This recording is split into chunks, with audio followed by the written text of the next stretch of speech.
Benil Blazers nagpromisa nga magabawi sa Game 2 sang NCAA Season 98 Men's Basketball Finals.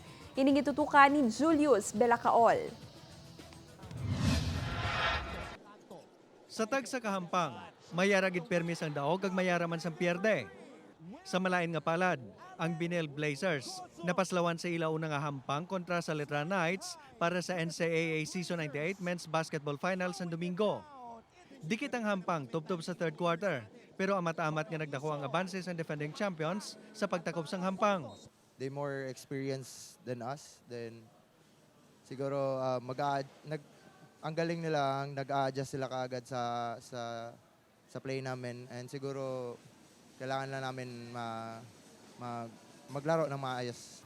Siguro sa miscommunication lang po namin sa defense, lalo na sa defense, kasi minsan may kailangan po kami dumobol tapos hindi po namin nagagawa. Hindi po naging pulido yung depensa namin.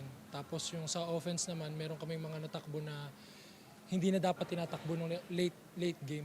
Given na parang they played harder, yung physicality andon, and alam namin sa sarili namin na kaya namin, but yun nga, they just played harder this game, so they got the win.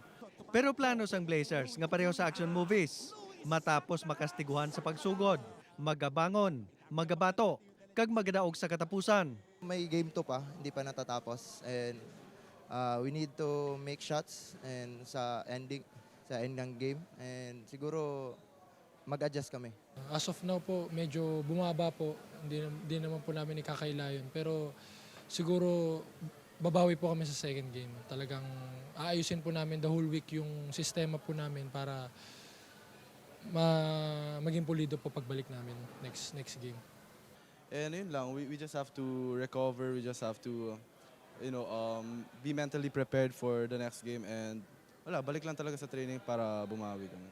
Saksiyan ng ikaduhang nga hugnat sang NCAA Season 98 Men's Basketball Finals sa maabot nga Domingo, December 11 sa GMA kag GTV.